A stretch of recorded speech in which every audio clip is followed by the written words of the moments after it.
Do you want to play the shittiest builds in Diablo 4? Or perhaps you want to struggle all the way to level 100? Nah, of course you don't.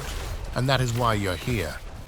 I've spent 100 hours on the Season 4 PTR testing all kinds of builds, and I've conducted extensive research to bring you the best possible class tier rankings for the new season. And today, we'll be ranking all the Diablo 4 classes from best to mid to dogshit piece of shit. And we'll be doing it in 4 categories. These are leveling, endgame, build variety, and perhaps the most important one, how thick they are. Oh, who am I kidding? The fat woodchopper druid man obviously wins the last one. Yeah, not gonna lie, that's pretty hot. Where was I? Right, let's start off with everyone's favorite, the most brain-dead of them all, the Ooga Booga Barbarian. So what is going on in Season 4 when it comes to barbarian leveling? Well, I'm glad you asked, because barbarians are looking damn strong when it comes to blasting through to endgame. With the buffs to Dust Devils, along with being able to make double swing bigger, barbarians will be a respectable leveler in Season 4. If you'll go full ham, you can probably expect to level to 100 in day. And if you touch grass and shit, you'll still do it insanely fast. Overall, a solid pick for leveling, and I rate it 4 out of 5 bald old men. Now when it comes to endgame, this is where Barb usually goes balls deep and start blasting, and Season 4 will be no exception. While Barbs look to absolutely dominate the new season with Dust Devils, these were nerfed to shit. But there is no need to worry, because Barb still has some nasty good builds to play still. What you're seeing is a bash build along with a Thorns build. Now you're probably confused to shit, like what the hell, paragaming those sucks ass? Now my friend, these will be some of the absolute best builds in Season 4. Probably not the absolute best, but top 5 with ease. And that grants the Barb endgame builds a solid 4 out of 5 bald old men. Finally, we have the build variety. This is where it gets interesting with Barb, because the amount of barbarian builds that will be top tier is just massive. For example, we have Hotar, Dust Devils, Leap Earthquake builds, and many more, definitely granting Barb the 5 out of 5 bald old men. Turning on my brain cells for a second, doing a bit of calculation, that should amount to 13 points. Let's see what the other classes are up to. Next, we have the cringe emo edgelord, aka the Necromancer. And for leveling, this will be the absolute goat. Wait, what, how? Necro is the literal sloth of Diablo 4, no? Well, goddamn, you're absolutely correct, but it doesn't matter at all. Because in the new season, there will be enemies literally spawning out of your dick. In other words, you can just stand still and rake in the experience. And Necromancer simply has the highest amount of damage and AoE early to mid-game. Boosted further via insane buffs to minions, you'll be one-shotting everything from level 1 to 100 without effort. Due to this, the Cringe Lord is a well-deserved 5 out of 5 massive ball sacks when it comes to leveling. And next, we have Endgame. Now this is where it gets interesting. On the PTR, Minion Necromancer was hitting for over 6 billion damage, and it received no nerfs. So what gives? Well, this insane damage was made possible by Golem mastery ranks on gear. And it is possible that this doesn't belong there, which would net a 700% damage loss. But even if we removed this, Necromancer could be hitting for billions in the new season. Not only that though, but Necro has another insane S-tier build clearing everything with ease, and that is the Shadow Blight build, which works by stacking intelligence for the Witherglyph, getting insane amounts of big damn. There are also a bunch of A-tier builds for the Edgelord, making Necro look real good for Season 4.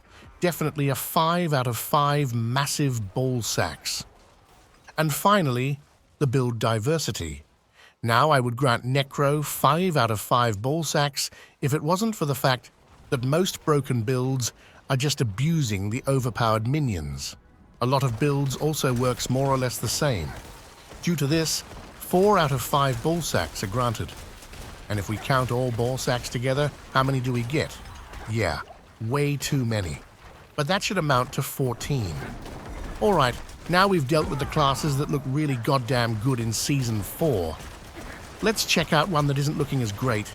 The thin masochist, dying of sneeze class, the Rogue. Now, Rogue has previously been the biggest dick leveler in the game, but that's just not the case anymore. While it's still insane, I'd still rank the Edgelord higher. This is due to being squishy as hell and simply having less damage.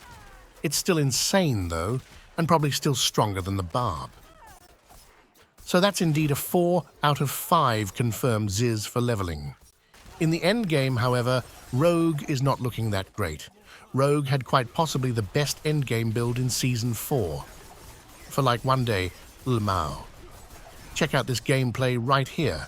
That was working due to the Elemental Surge tempering manuals.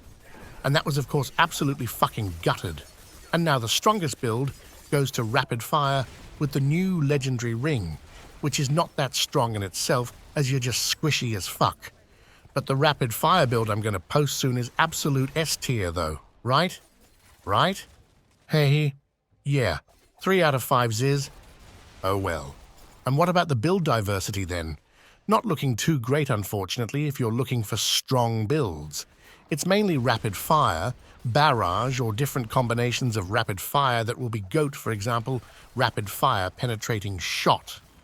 And that's just not cutting it. A 2 out of 5 Ziz right here. And that, my friends, is a total of 9 out of 15 Ziz Legends. Next is one that's looking a bit stronger.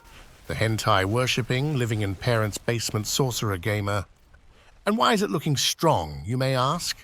Well, for starters, the leveling with this disgusting class is absolutely busted. You actually just have leveling on easy mode all the way from level 1 to level 100. The only weak part about Sorc is that it generally struggles single target. But when you're a teleporting grasshopper on cocaine, you barely need it. This combined grants Sorc an easy 5 out of 5 Amoranth hot tub streams.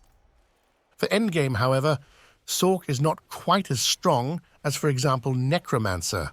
This is, of course, due to all the top builds being nerfed to shit. But it's still fine, because Sorc was shredding everything on the PTR with ease and will still be top 3 or top 4 in Season 4. And this easily grants Sorc a 4 out of 4 Amoranth hot tub streams when it comes to endgame. A few examples of insane builds is this one. Frozen Orb. You also have Blizzard, which is absolutely bonkers, and hell, even Ball Lightning and Meteor is looking pretty strong.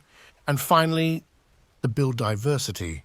Now, I believe Sorc will have the absolute best build diversity out of all classes in Season 4. So if you enjoy playing Sorc, this is definitely the time to do it. The top build will for sure be Frozen Orb, and not only is it strong, but insanely fun as well. And slap on a 10 or so A tier and B tier builds, and you'll see why Sorc will be the GOAT in build diversity. Easily a 5 out of 5 Amoranth hot tub streams, for a total score of 14 out of 15 Amoranth hot tub streams. Next, we have the Fat Wood Chopper, aka the Druid. Other than being winner of the thickest class challenge, what else can he bring to the table? Except for a fuck ton of food, of course, that fat old bastard. Well, for leveling, Druid is gonna fucking suck. Like really goddamn fucking suck. Suck ball sacks. Or well, it's not quite that bad. But in regards to the other classes, they will be pretty shit. And this is due to every good endgame build requiring a bunch of niche uniques. For example, Tempest Roar for Werenado. You simply don't come online as a druid until the endgame. But there is light in the end of the tunnel, and that is Pulverize.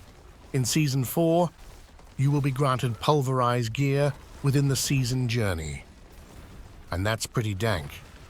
Regardless, Druid leveling is getting a solid 1 out of 5 Christian Bale fucking an American Psycho. For endgame, however, things change drastically. And for showing the best build in Season 4, I pulled my fat old druid out of retirement to show the most goated of builds, the Werewolf Tornado build.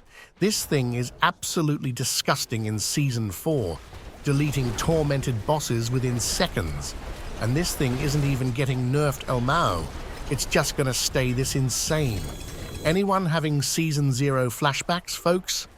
Now, while the other druid builds doesn't look as insane, the Wernado build simply gathers a 5 out of 5 Christian Bale fucking an American Psycho with ease.